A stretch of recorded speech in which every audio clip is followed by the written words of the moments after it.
नमस्कार दोस्तों, स्वागत है आप सभी का हमारे YouTube चैनल BBD एजुकेशन में।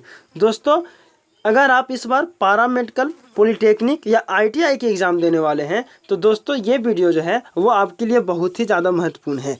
तो दोस्तों, अगर आप इस चैनल पे नए हो तो आप चैनल को जल्दी से सब्सक्राइब कर लीजिए। और दोस्तों चलिए हम शुरू करते हैं पहला क्वेश्चन से।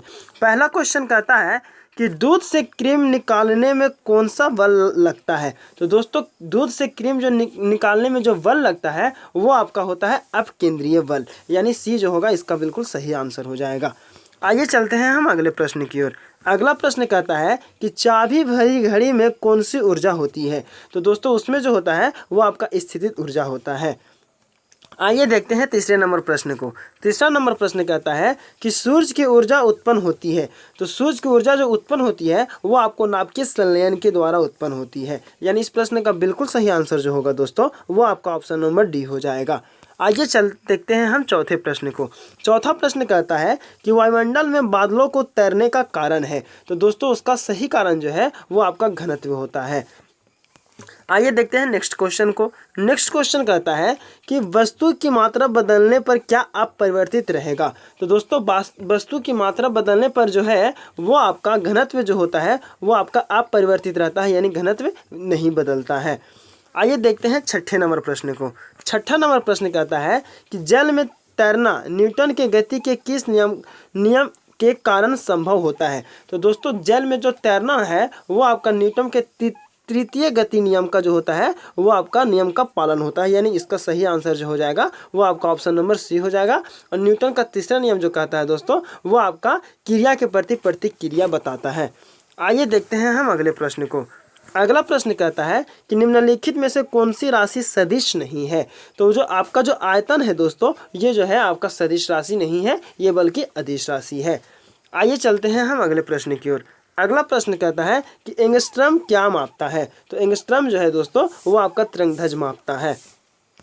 चलिए देखते हैं हम नौवें प्रश्न को। नौवां प्रश्न कहता है कि किस वैज्ञानिक ने सर्वप्रथम बर्फ के दो टुकड़ों को आपस में घिसकर पिघला दिया था। तो वो जो था दोस्तों वो आपका डेवी ने ऐसा काम किया था, यानी इसका सही आंसर जो हो जाएगा वो आपका ऑप्शन नंबर सी हो जाएगा। आइए देखते हैं हम 10वें प्रश्न को।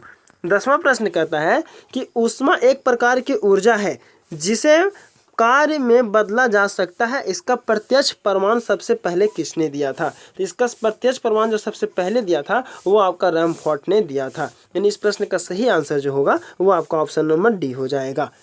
आइए देखते हैं हम 11 नंबर प्रश्न को। 11 नंबर प्रश्न कहता है दोस्तों कि पदार्थ के संवेग और वेग के अनुपात से कौन सी भौतिक राशि प्राप्त की जाती है। तो दोस्तों पदार्थ के संवेग और वेग के अनुपात से जो राशि प्राप्त की जाती है वो आपका द्रव्यमान होता है। आइए देखते हैं हम 12 नंबर प्रश्न को। 12 नंबर प्रश्न कहता है कि रॉकेट किस सिद्धांत पर कार्य करता है। तो रॉकेट जो है दोस्तों वो आपका संवेग संरक्षण के सिद्धांत पर कार्य करता है। आइए देखते हैं हम 13 नंबर प्रश्न को। 13 नंबर प्रश्न कहता है कि गुरुत्वाकर्षण में सार्वभौमिक नियम का प्रतिपादन किसने किया था। तो गुरुत्वाकर्षण के सार्वभौमिक नियम का प्रतिपादन जो किए थे वो आपका न्यूटन साहब ने किया था। आइए देखते हैं हम 14 नंबर प्रश्न को। 14 नंबर प्रश्न कहता है कि पास्कल इकाई है। तो दोस्तों पास्कल जो है वो आपका दाव की इकाई होती है। आइए चलते हैं हम 15 नंबर प्रश्न पे। 15 नंबर प्रश्न कहता है कि क्यूसेक से मापा जाता है। तो दोस्तों क्यूसेक से जो है वो आपका जल की बहाव को मापा जाता है, यानी इस प्रश्न का बिल्कुल सही आंसर जो हो जाएगा वो आपका ऑप्शन नंबर ए हो जाएगा। दोस्तों अगला प्रश्न कहता है कि लोहे की सुई, दोस्तों लोहे की सुई नहीं बल्कि लोहे की जहाज होगा। लोहे की जहाज जो है वो आपकी पानी की सतह पर तैरती है। इस परिघटना का कारण क्या है। तो दोस्तों इस परिघटना का कारण जो होता है वो आपका पृष्ठ तनाव होता है, यानी इसका सही आंसर जो होगा वो आपका ऑप्शन नंबर सी हो जाएगा। आइए देखते हैं हम अगले प्रश्न को। अगला प्रश्न कहता है कि निम्नलिखित में से किस द्रव का घनत्व सबसे कम है। तो सबसे कम घनत्व जो होता है वो आपका पेट्रोल का हो जाएगा। आइए देखते हैं हम अगले प्रश्न को। अगला प्रश्न कहता है कि 1 हॉर्स पावर कितने वाट के बराबर होते हैं। तो दोस्तों ये प्रश्न का आंसर आप बेखूबी से जानते होंगे कि इसका सही आंसर जो हो जाएगा वो आपका ऑप्शन नंबर डी यानी 746 वाट के बराबर हो जाएगा। आइए चलते हैं हम अगले प्रश्न की ओर। अगला प्रश्न कहता है कि बर्नौली प्रमेय आधारित है। तो दोस्तों बर्नौली प्रमेय जो है वो आपका ऊर्जा संरक्षण पर आधारित है। आइए देखते हैं हम 20वां प्रश्न को। 20वां प्रश्न कहता है कि बर्फ पर दबाव बढ़ाने से उसका गलनांक क्या होगा। दोस्तों बर्फ पर दबाव जब बढ़ाएगा तो उसका गलनांक जो होता है वो आपका घट जाता है, यानी इस प्रश्न का सही आंसर जो होगा वो आपका ऑप्शन नंबर ए हो जाएगा। आइए चलते हैं हम अगले प्रश्न की ओर। अगला प्रश्न कहता है कि किसी मनुष्य के शरीर का समान तापक्रम होता है। तो दोस्तों मनुष्य का समान तापक्रम जो होता है वो आपका 98 डिग्री सेंटीग्रेड होता है, यानी इस प्रश्न का सही आंसर जो है वो आपका ऑप्शन नंबर सी हो जाएगा। आइए चलते हैं देखते हैं अगले प्रश्न को। अगला प्रश्न कहता है कि ऊष्मा का सबसे अच्छा चालक है। तो दोस्तों ऊष्मा का जो सबसे अच्छा चालक होता है वो आपका चांदी होता है। आइए देखते हैं 23 नंबर प्रश्न को। 23 नंबर प्रश्न कहता है कि निम्नलिखित में से किसकी ऊष्माधारिता अधिक है। तो दोस्तों ये चार जो दिए हुए हैं, पहला है बेंजीन, दूसरा है जल, तीसरा है स्वर्ण का टुकड़ा, चौथा है लोहे का टुकड़ा। इसमें से सबसे अधिक जो ऊष्मा चालकता होती है वो आपका जल में होती है, यानी इस प्रश्न का सही आंसर जो होगा वो आपका ऑप्शन नंबर बी हो जाएगा। आइए देखते हैं हम अगले प्रश्न को। अगला प्रश्न कहता है कि निम्नलिखित में से किसके द्वारा अधिक ज्वालक पैदा होता है। तो दोस्तों सबसे अधिक ज्वालक पैदा जो होता है वो आपका भाप के द्वारा होता है।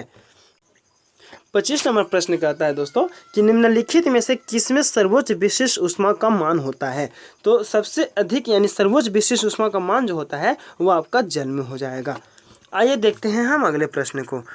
अगला प्रश्न कहता है कि किस द्रव का उसके क्वथनांक से पूर्व उसके वाष्प में बदलने की प्रक्रिया को क्या कहते हैं। तो दोस्तों किसी भी द्रव का उसके क्वथनांक से पूर्व उसके वाष्प में बदलने की प्रक्रिया को जो कहा जाता है वो आपका वाष्पीकरण कहलाता है, यानी इस प्रश्न का सही आंसर जो है वो आपका ऑप्शन नंबर सी है। आइए देखते हैं हम अगले प्रश्न को। अगला प्रश्न कहता है कि ऊष्मागतिकी में प्रथम नियम से संरक्षित होता है। तो दोस्तों ऊष्मागतिकी में प्रथम नियम से जो संरक्षित होता है वो आपका ऊर्जा हो जाएगा। आइए देखते हैं हम अगले प्रश्न को।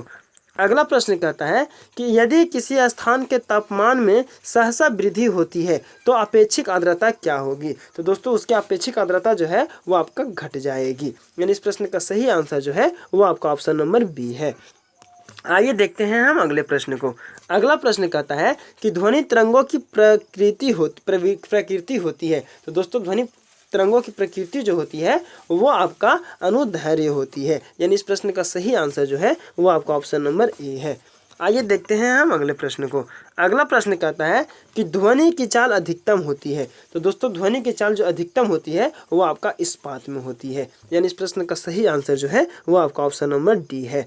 तो दोस्तों मुझे उम्मीद है कि आपको वीडियो पसंद आया होगा। अगर आपको वीडियो पसंद आया हो तो आप वीडियो को लाइक करें, अगर चैनल पे नए हो तो वीडियो को सब्सक्राइब करें और दोस्तों इसे अपने दोस्तों में ज़्यादा से ज़्यादा शेयर करें। धन्यवाद।